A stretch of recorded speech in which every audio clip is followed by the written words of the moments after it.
So they're off and racing now. Amanda Paulin after her 4th straight final here. So Paulin out strongly. Looks like the inside of her, that might be Guy. Cleland well positioned as well. And Vernon at the back of the pack. So it's a well-bunched pack at 100 metres. The long hair of Paulin sitting there in 2nd position. We'll just get a fix as they come round. Could well be Guy leading it in the early stages.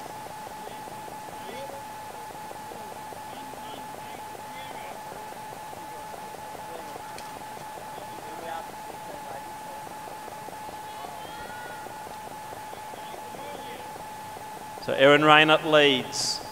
Paulin to the outside, McDonald. To the inside there, Cleland. And then Guy, Ryan. Powell in the box there. Saw just getting into a bit of trouble. Maloney and Vernon. So well bunched. Pace not on in this race. So Paulin is trying to control it. She knows how to win this event. She's done it 3 times before. We've also got Cleland in the pack there. She's the 3-time Victorian mile champion. Ran 4:42 over the old distance at Melbourne University just the week before last. Erin Rayner leads for Essendon. Paulin well positioned. McDonald is running with plenty of heart there, the young runner from Glen Huntley.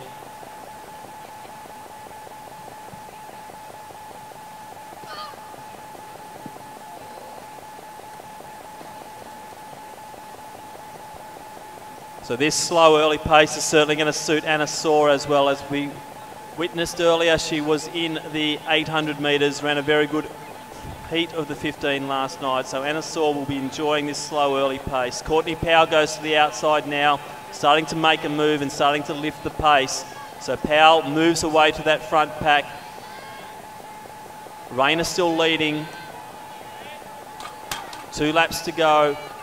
Karina Cleland well positioned there behind that pack of 3. So Powell going very wide now as we go around the bend, approaching the 800 metre mark. So we'll get a split at 800 just to get an idea of how they're travelling and projected time. It's still Rayner, Paulin. They go through 2:27.62 unofficial there at 800. So the pace is okay, but nothing too smart. And now we can see the moves are starting to happen. They're not going to let Powell take the lead here. They're making it very hard for her to get past. The pace has definitely gone on. Rayner's gone up. Paulin's gone up. Powell is now having to settle back in a little bit. It was pointless running that wide, that long, so Powell is starting to go back on the inside. Cleland's got a good sit there. She's sitting on the inside lane, allowing the front three just do 500 metres to go. So a tick over 3 minutes there at the 1K mark. We're looking at a high 420s here, I'd say, as they do start to kick this pace down. So Paula's asserting herself now. It's trying to edge past Rayner on the inside. Powell's still in there. So too is Cleland.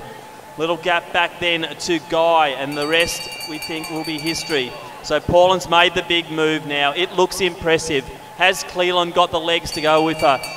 Rayner's probably spent because she's done so much of the early leading, and Powell probably does not have the zip of Paulin over this distance. Definitely more of a longer distance and cross-country runner. But Paulin's looking very impressive. She's led through this season very nicely, progressively improved times, and how impressive is this? 200 to go. The only potential threat will be Karina Cleland. So Paulin still leads, 150 to go. Cleland not really bridging the gap. It's about 10 to 12 metres as we come in, 100 to go. But Paulin leads, Cleland. Then we have Rayner and Powell. But very impressive here. 1, 2, 3, 4 for Amanda Paulin. Very rare in these days to get 4 open 1500 metre titles in a row. So very impressive run. Low 420s off an early slow start. Fantastic running. Great run there, Karina Cleland. Early leader Rayner will hang on to be rewarded with bronze. Courtney Powell through next. Strong run from Emily Guy, the junior from Essendon. Maloney, big finish here for Virginia Maloney. That'll be a PB for her. McDonald, brave running. Then Saw, who's doubling up in the 800. Drop back to Ryan. And then we have Vernon, her Essendon teammate, will round out this 10-person field. So strong running there, very impressive. Let's go to presentations with Glenn Turner.